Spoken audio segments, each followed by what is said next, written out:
जय माता दी। जय माँ कामाख्या। कामाख्ये वरदे देवी नीलपर्तवासिनी त्वं देवी जगतमाता योनि मुद्रे नमस्तुते। कामाख्ये काम संपन्ने कामेश्वरी हरप्रिये कामनां देहि मे नित्यं कामेश्वरी नमस्तुते। कामदे काम रूपस्ते सुभगे सुर सेविते करोमि दर्शन देव्यं सर्वकामार्थ सिद्धयेत्। ओम महेशानी महामाये चामुंडे मुंडमालिनी आयु आरोग्य ऐश्वर्य देहि में देवी परमेश्वरी। ओम जयंती मंगला काली भद्रकाली कपालिनी दुर्गा क्षमा शिवा धात्री स्वाहा सदा नमस्तुते। ओम सर्वमंगल मांगल्ये शिवे सर्वा साधिके शरण्ये त्र्यंबके गौरी नारायणी नमस्तुते। देव राधा ट्रस्ट सत्यवाणी चैनल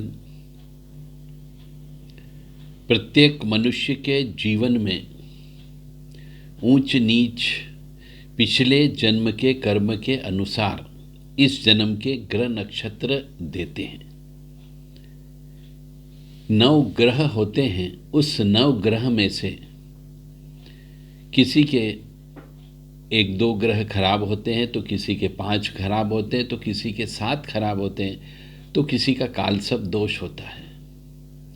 यानी कोई न कोई ग्रह तो उस मनुष्य का अवश्य खराब होता ही होता है। तो जब खराब समय आता है, खराब ग्रह नक्षत्र का प्रभाव पड़ता है, तो उसके जीवन में संघर्ष आता है, दुख आता है, तकलीफ आती है, परेशानी आती है। तो जो ग्रह खराब है, उस खराब ग्रह को आप अनुकूल कैसे बनाएं? जो ग्रह आपको प्रतिकूल यानी विपरीत फल दे रहा है, उसको अपने अनुकूल कैसे किया जाए, इस संबंध में हमारे द्वारा 9 ग्रह की शांति कैसे की जाए, इसके ऊपर यह किताब लिखी गई है जो आप यहाँ पे देख रहे हैं। 9 ग्रह का मतलब हो गया कि सभी ग्रह जिससे यह संपूर्ण जीवन नियंत्रित होता है।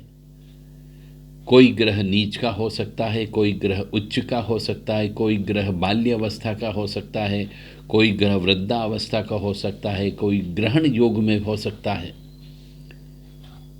तो ग्रह की उस परिस्थिति के अनुसार वह अपना फल देता है। तो जो ग्रह आपका खराब हो, जो ग्रह वृद्धावस्था का होता है, जो ग्रह नीच का होता है, या जो मार्केश योग वाला ग्रह होता है, उन ग्रह की आप खुद स्वयं शांति कैसे करें, घर बैठे आप शांति कर सकते हैं इस किताब को पढ़ करके। तो इस किताब में सभी ग्रह की शांति के बारे में नियम बताए गए हैं, कुछ टोटके भी बताए गए हैं, कुछ उपाय भी बताए गए हैं। तो यदि आप चाहें कि आपके परिवार में किसी न किसी के हो सकता है वर्तमान अवस्था में कोई ग्रह खराब चल रहा हो, या भविष्य में कोई ग्रह खराब आएगा ही आएगा, उसका रिजल्ट भी आपको मिलेगा, तो आपके पास में यह किताब होने से आप उस ग्रह को अपने अनुकूल जप तप पूजा पाठ दान धर्म के माध्यम से कर सकते हैं। तो किस ग्रह का दान कब देना चाहिए, किस ग्रह की पूजा कब करनी चाहिए, किस ग्रह की शांति किस समय प्रारंभ करना चाहिए, कौन से राशि पहनना चाहिए, कौन सा रत्न पहनना चाहिए, और कौन से अन्न का दान देना चाहिए, कौन से वस्त्र का दान देना चाहिए, कौन सा वस्त्र पहनना चाहिए, किस ग्रह की शांति के लिए कौन सा अन्न का भोजन करना चाहिए, यह सब इस किताब के अंतर्गत दिया गया है। यानी आपको 9 ग्रह से संबंधित कोई भी शांति करना हो, किसी भी ग्रह की शांति करना हो, उससे संबंधित सभी नियम कानून इस किताब में लिखे हुए हैं। तो जो भी धर्म प्रेमी बंधु जिसके दिन खराब चल रहे हों, या आगे भविष्य में खराब समय आने वाला है,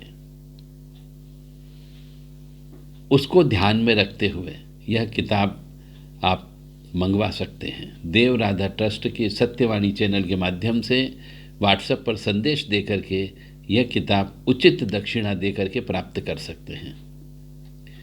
तो 9893128047 यह व्हाट्सएप नंबर है। इस पर संदेश दे करके आप किताब को प्राप्त कर सकते हैं। और दूसरा नंबर है 7649862712। इस नंबर पर भी आप संदेश दे करके इस किताब को प्राप्त कर सकते हैं। यह किताब आपके जीवन को बदल सकती है, आपके कष्टों को कम कर सकती है, आपकी परेशानियों को समाप्त कर सकती है, आपके दुख को सहन करने की शक्ति आपको प्रदान कर सकती है, बशर्ते कि इस किताब में लिखे हुए उपाय टोटके का आप अपने जीवन में प्रयोग करें। जय माता दी, जय माँ कामाख्या, माँ भगवती जगत जननी आपको इस किताब को खरीदने के लिए साहस और हिम्मत प्रदान करे, ताकि आप इस किताब को खरीद सकें। यह किताब खरीदना एक तरीके से देव राधा ट्रस्ट को दान देने के बराबर है। जय माँ।